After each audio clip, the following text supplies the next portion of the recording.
On n'est pas encore aux 100 derniers kilomètres, mais là on a un avant-goût.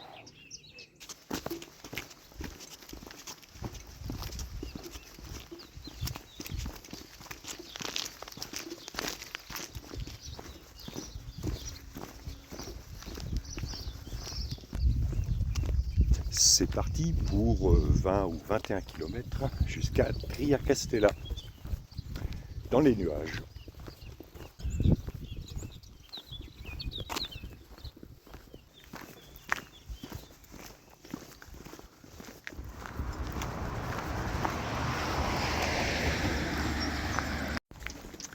Bon bah, pas frais aujourd'hui, parce que je suis fatigué.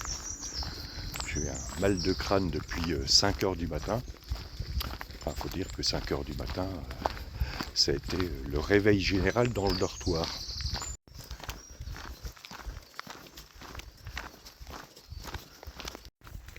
Quand je dis réveil général, c'est une sonnerie de réveil toutes les 10 minutes, assortie de bruits de rangement, voire de fabrication de sacs à dos.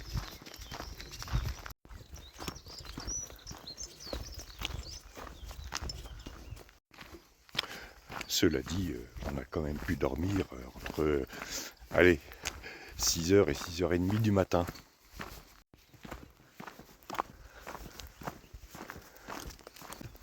C'est pour ça que j'apprécie le système de beaucoup d'hébergements français, où on laisse le sac à dos dans la salle commune ou dans l'entrée, on met dans des petites panières juste ce qu'il faut, on emmène ça dans le dortoir, si bien que quand on se lève, on fait pas de bruit, et puis on fait le sac à dos dans la salle commune.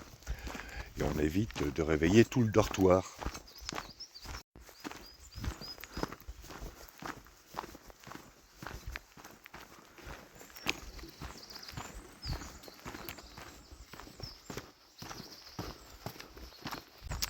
Bon, je vous laisse quelques temps, il faut que je fasse disparaître ce mal de crâne.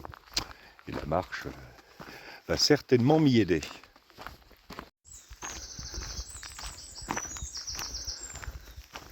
Il y a quand même des petits raidillons qui cassent bien les jambes, surtout au réveil.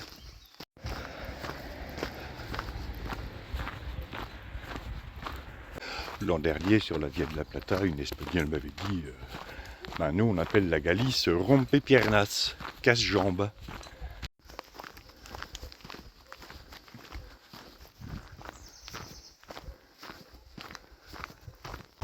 Casse-jambes peut-être, mais c'est quand même un joli casse-jambes.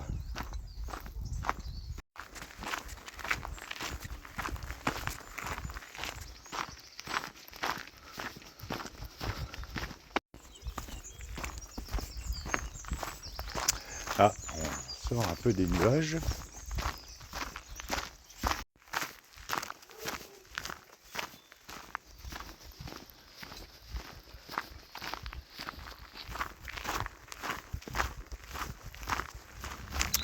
J'étais en train de me dire que l'avantage de partir les derniers, ou quasiment les derniers, puisqu'il reste une personne dans le dortoir de 50 places, on a le chemin quasiment pour nous tout seuls.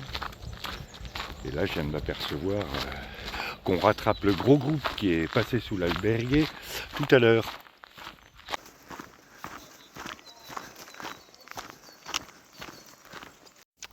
Bon, là, le café est fermé. Donc il va falloir attendre au moins 2 ou 3 kilomètres avant d'en trouver un autre pour une pause chocolat. Et puis café.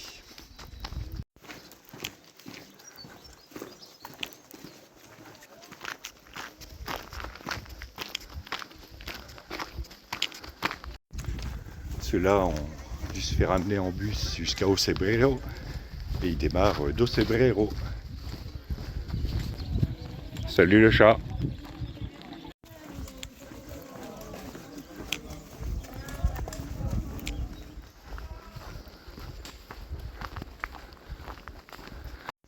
Bon, voilà, la horde est dépassée. J'espère que Clémentine a réussi à se frayer un chemin au milieu de cette foule.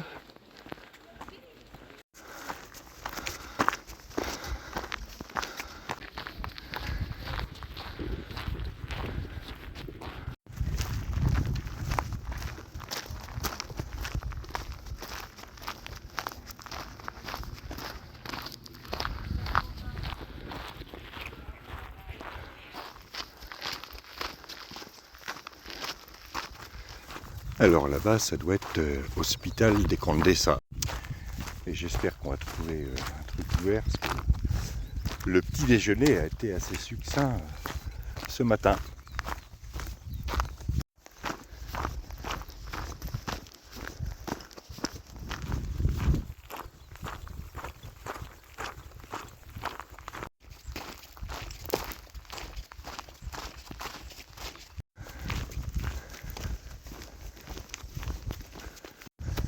Ah ben, c'est pas à l'hôpital que je veux aller, c'est au bar.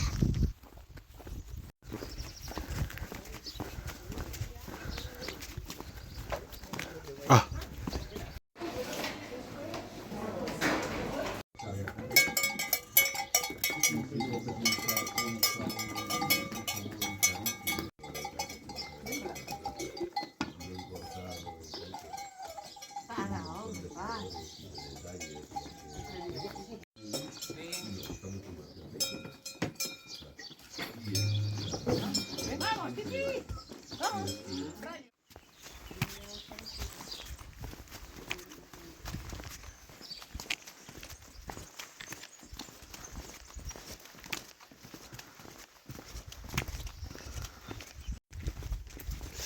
Bien, après cette pause complément de petit déjeuner, il est temps de repartir et il nous reste 15 km à faire.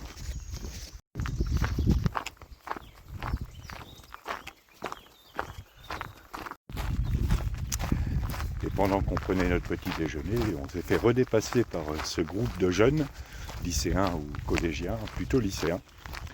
Et donc on devrait les retrouver un peu plus tard. Mais par contre, ça chantait plus dans le groupe. Bien avant-hier, nous avions laissé les Templiers aux prises avec Jacques II, le roi d'Aragon.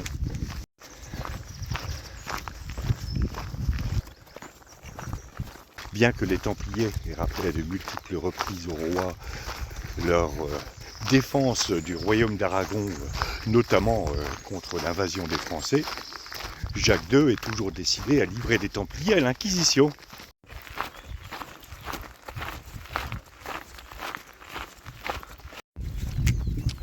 « 200 Templiers se retranchent dans la forteresse de Miravet. » Miravet était une forteresse d'origine arabe reprise par les Templiers et située au bord de l'Èbre, dans l'actuelle Catalogne, non loin de la côte méditerranéenne. Le roi d'Aragon décide donc d'assiéger cette forteresse tenue par 200 Templiers avec 100 hommes. T'es un petit poil optimiste là.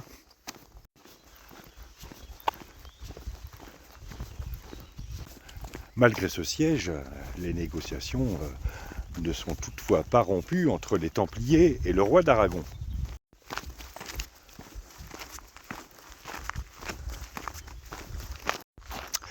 Je vous passe les détails des négociations, mais toujours est-il que les Templiers font un certain nombre d'ouvertures. Ils se déclarent prêts à se rendre si le roi d'Aragon les protège contre Clément V, qui pour eux est sous la coupe de Philippe le Bel. La suite, après la côte, qui devrait être la dernière de cette étape.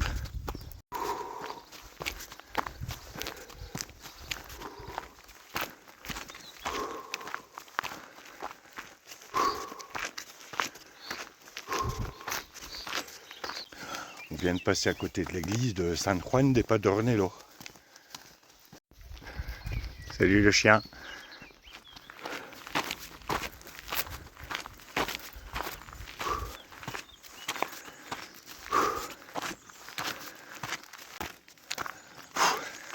Elle est raide celle-là. Et c'est là qu'on voit combien le manque de sommeil peut avoir d'impact.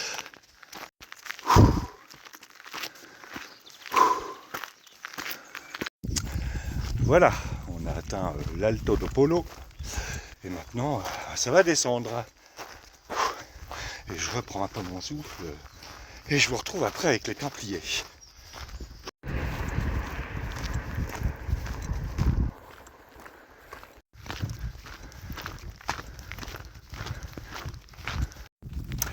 Bien, reprenons avec ces négociations entre les Templiers retranchés dans Miravet et Jacques II d'Aragon. Les Templiers sont prêts à se rendre si Jacques II les protège, tant que Clément V est sous la coupe de Philippe le Bel. Ce à quoi le roi d'Aragon répond que le pape est le représentant direct de Dieu, qu'il est omniscient, qu'il gouverne toutes choses et toutes ces bêtises. Ah oui, mon petit Clément V, tu gouvernes peut-être toutes les créatures, mais il y en a au moins une que tu ne gouvernes pas, c'est Philippe le Bel. Si ça se trouve, Philippe le Bel, c'est Dieu.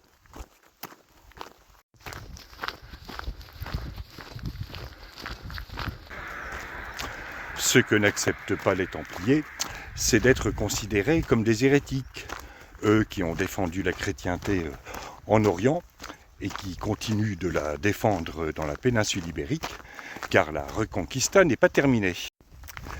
Les Templiers sont même prêts à accepter la suppression de l'ordre s'ils sont transférés dans un ordre existant ou un ordre à créer, comme le précise Ramon Saguardia, le commandeur du Masdeu, le 10 mai 1308.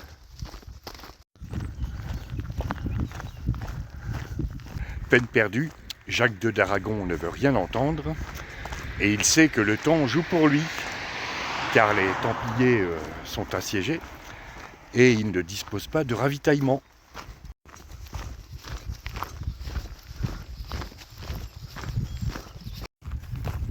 Pour les assiégés, la situation se détériore, et fin novembre 1308, les 63 chevaliers survivants sur les 200 de départ se rendent aux troupes du roi d'Aragon.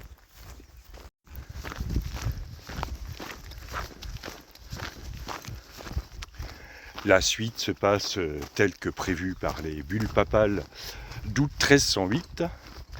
Les biens des Templiers sont confiés aux archevêques de Tarragone et de Valence, et les Templiers sont auditionnés. Du point de vue de l'Inquisition, eh bien ça se passe comme en Angleterre. Dans le royaume d'Aragon, la torture est interdite et aucun Templier n'avoue.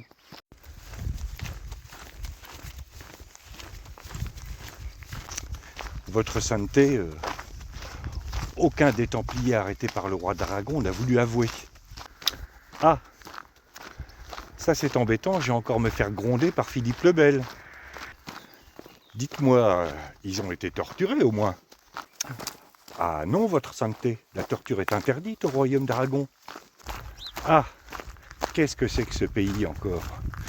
Ah, Philippe le Bel va vraiment me gronder. Bon, mon petit camerlingue, vous allez aller voir Jacques II d'Aragon et puis lui demander de torturer quelques Templiers. Voilà l'albergue de Fontfria.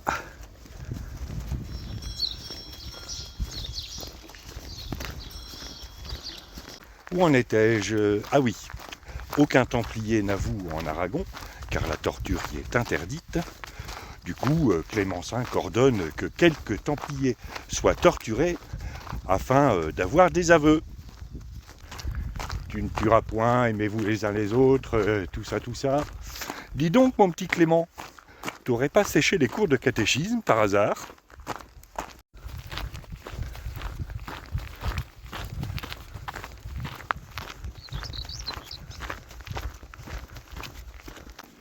Peine perdue pour l'Inquisition, aucun aveu n'est fait, et l'affaire est confiée à des conciles locaux, tels que celui de Tarragone, qui déclare en 1312 les chevaliers innocents des faits qui leur sont reprochés, même s'ils ont été soumis à la torture. Dit autrement, l'Inquisition fait chou blanc, et le procès tourne en eau de boudin, ce qui va faire bouder Philippe le Bel. Et Clément V aussi.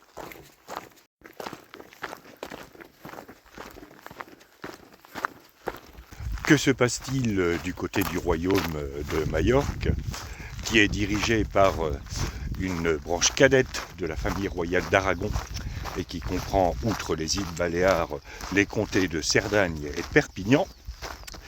Eh bien, les Templiers sont arrêtés peu de temps après la fulmination de la bulle Pastoralis Praeminentiae, donc en 1308, Mais les auditions ne commencent qu'en 1310.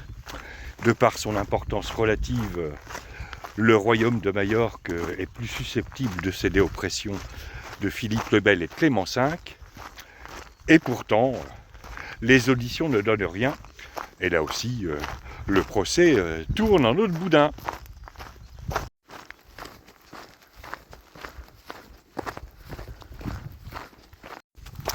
Bref, dans la péninsule ibérique, comme en Angleterre, en Écosse et en Irlande, eh bien, le procès des Templiers se déroule plutôt bien pour ces derniers.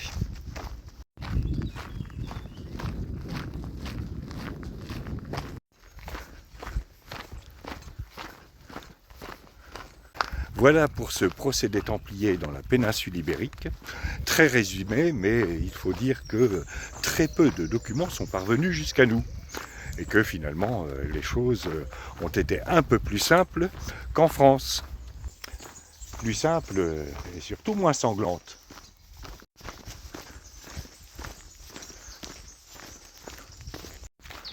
Nous parlerons du reste de l'Europe demain, parce qu'il doit nous rester peut-être 5 km à faire, et qu'on va les faire assez vite puisque ça descend.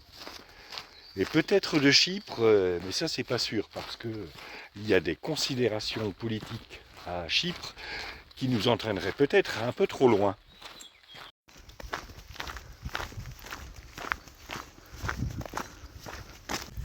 Et je me demande si je vais pas mettre une couche, parce qu'il fait quand même un peu frais.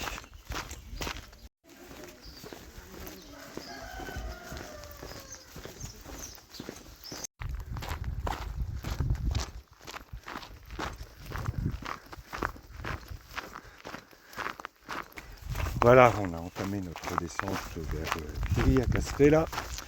Enfin, il reste encore peut-être 3 ou 4 km. Et ça doit être le village qui est sur ma droite au fond de la vallée.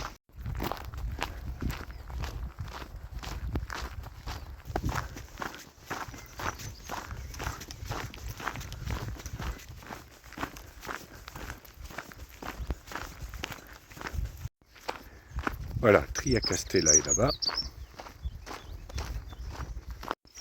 Et en fait, il nous restait plus de 4 km tout à l'heure. Parce qu'il en reste 4. Bon, encore un gros groupe devant.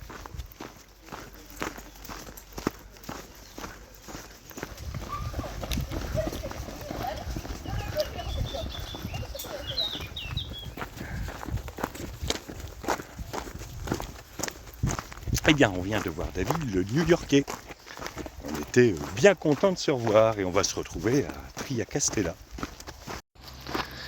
Et du coup, on va devoir redépasser le groupe, puisqu'on s'est quand même arrêté pour papoter.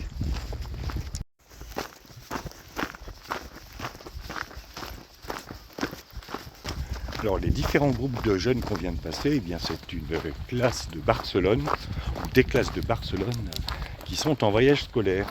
Ils sont 42.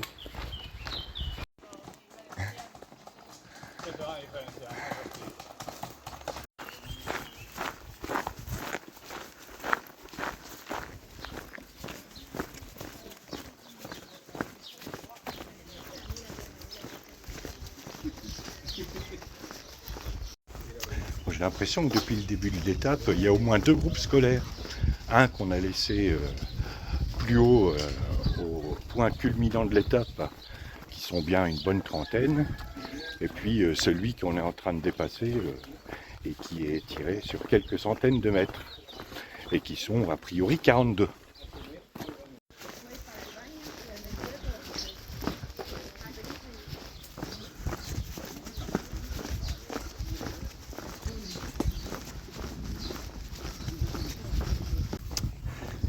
Et a priori, c'est un groupe encadré par un religieux. A fortiori aussi, parce que quand on appelle un encadrant mon père, je pense pas que ce soit le père du gamin en question.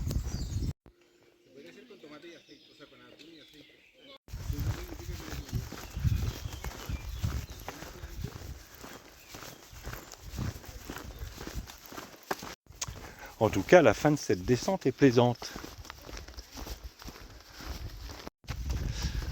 Voilà, on ne devrait plus tarder. Ah, je reconnais cet arbre remarquable qui se situe dans le petit village de Ramil.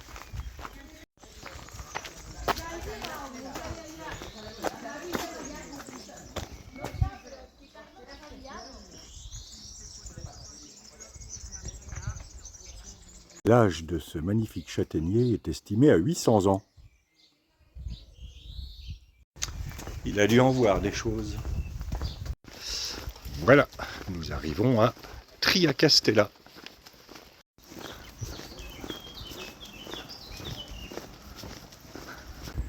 Et il ne reste plus maintenant qu'à trouver notre hébergement. Et il y a encore un gros groupe devant. Ah bah ça promet les 100 derniers kilomètres.